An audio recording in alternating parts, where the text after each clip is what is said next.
अवधूत चिंतन श्री गुरुदेव दत्त श्री स्वामी समर्थ महाराज की जय। सुमन हर दिन रसोई घर में काम करते समय श्री स्वामी समर्थ का जाप करती रहती। उन्हें पूजा के लिए अलग से समय नहीं मिल पाता, इसलिए जब वह लगातार काम कर रही हो तो श्री स्वामी समर्थ का जाप करती।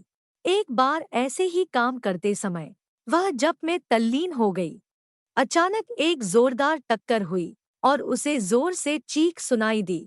सुमन डर गई, उसका हृदय तेजी से धड़कने लगा।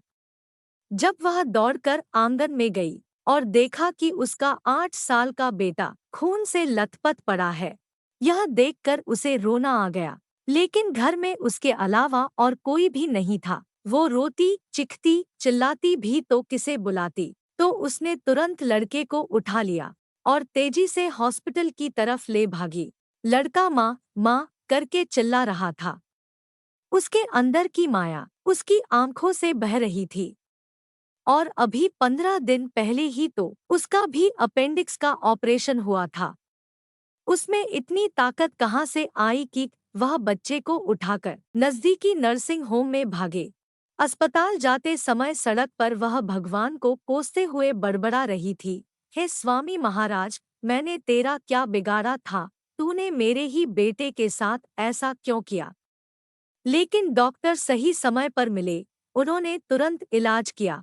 सिर पर गहरा घाव था, बहुत खून बह गया, लेकिन उचित इलाज से लड़का बाद में ठीक हो गया। अब कोई परेशानी नहीं हुई। जब बच्ची को घर लाया गया तो रात को घर में सभी लोग टीवी देख रहे थे, लेकिन उसका मन बेचैन था। भगवान के प्रति वितृष्णा पैदा होने लगी थी। एक माँ की ममता परमपिता परमेश्वर को चुनौती दे रही थी। उसके दिमाग में उस दिन की सारी घटनाएं चलचित्र की भांति घूम रही थी। जब उसका बेटा आंगन में गिरा, जहां से कल एक बड़ा लोहे का पाइप निकाला गया था, तो जोर की आवाज हुई और लड़का ठीक उसके नीचे लेटा हुआ था। अगर कल मिस्त्री ने पाइप न निकाला होता तो क्या होता? उनका अपेंडिक्स का ऑपरेशन भी हुआ था। उसने पेट पर हाथ फिराया तो पेट के टांके वैसे ही थे। वह इस बात से हैरान थी कि जब वह 20 से 22 किलो वजन के बच्चे को लेकर पूरे 2 किलोमीटर दौड़ी तो तब वह इतना भारी नहीं लगा था।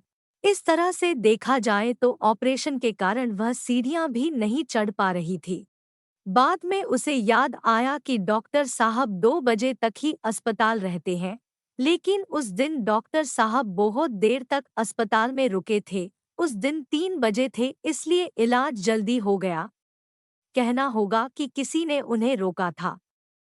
यह सब सोचने के बाद उसे एहसास हुआ कि यह सारी लीला श्री स्वामी समर्थ महाराज की ही है। उसका सिर स्वामी के प्रति श्रद्धा से झुक गया। उसने प्रभु से क्षमा मांगी क्योंकि उसने अपने हृदय में प्रभु को बुरे शब्द कहे थे। जब उसने अपना ध्यान टीवी की ओर किया तो एक सीरियल चल रहा था। उसमें स्वामी कह रहे थे कि मैं मुसीबतों को तुम्हारे पास आने से नहीं रोक सकता, लेकिन मैं तुम्हें उनका सामना करने की शक्ति जरूर दे सकता हूँ, ताकि तुम उन पर जल्दी से काबू पा सको। रास्ता आसान है, बस धर्म के मार्ग पर चलो। इतना होते ही सुमन ने आकाश की ओर देखा तो परमपिता परमेश्वर, ब्रह्मांड नायक श्री स्वामी समर्थ महाराज मुस्कुरा रहे थे। ये देख सुमन की आंख भर आई और उसने अपने हाथ जोड़े। दोस्तों, स्वामी समर्थ महाराज हमेशा अपने भक्तों के साथ खड़े रहते हैं। स्वामी महाराज की भक्ति से मन प्रसन्न होता है। स्वामी महाराज का जाप करने से हमारी हर समस्याएं हल हो जाती हैं, क्योंकि स्वामी समर्थ महाराज हमेशा कहते हैं कि डरो मत, मैं तुम्हारे साथ हूँ। यदि आप बिना अपेक्षा के पूर्ण विश्वास के साथ स्वामी की सेवा करेंगे तो आपको स्वामी का आशीर्वाद अवश्य मिलेगा। श्री गुरुदेव दत्त श्री स्वामी समर्थ महाराज की जय।